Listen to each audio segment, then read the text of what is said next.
एक छोटे से गांव में एक ईमानदार और मेहनती लकड़हारा रहता था। हर सुबह वह घर से निकलता और जंगल से लकड़ी काटकर और उन्हें बेचकर अपना घर चलाता था।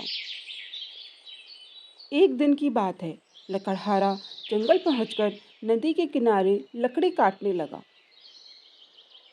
तभी अचानक उसका हाथ फिसल गया और कुल्हाड़ी नदी में जा गिरी। कुल्हाड़ी गिरते ही वह बहुत दुखी हो गया और नदी किनारे बैठ गया। हे भगवान, मेरे पास एक ही कुल्हाड़ी थी। अब मैं अपना घर कैसे चलाऊंगा? तभी नदी के पानी में हलचल हुई और जल देवी प्रकट हुई। वत्स, तुम इतने दुखी क्यों हो? देवी जी, मैं बहुत गरीब हूँ। इसी कुल्हाड़ी से मेरा घर चलता था। अब इसके बिना मेरा गुजारा कैसे होगा? चिंता मत करो। यदि तुम सच बोल रहे हो, तो तुम्हें सहायता अवश्य मिलेगी। और यह कहकर जल देवी नदी के अंदर से एक सोने की कुल्हाड़ी लेकर आई और बोली। क्या ये तुम्हारी कुल्हाड़ी है? नहीं देवी जी, यह मेरी कुल्हाड़ी नहीं है। फिर जल देवी नदी के अंदर से चांदी की कुल्हाड़ी लेकर आई और बोली। तो क्या ये तुम्हारी कुल्हाड़ी है?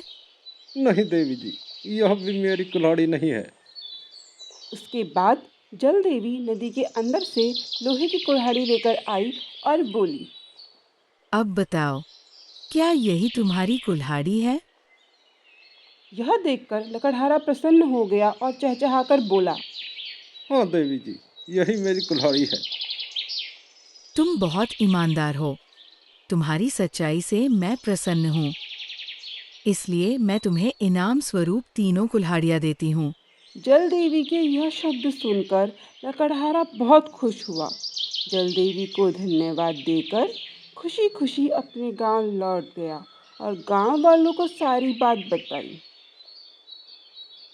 इस कहानी से हमें यह सीख मिलती है कि ईमानदारी का फल हमेशा मीठा होता है।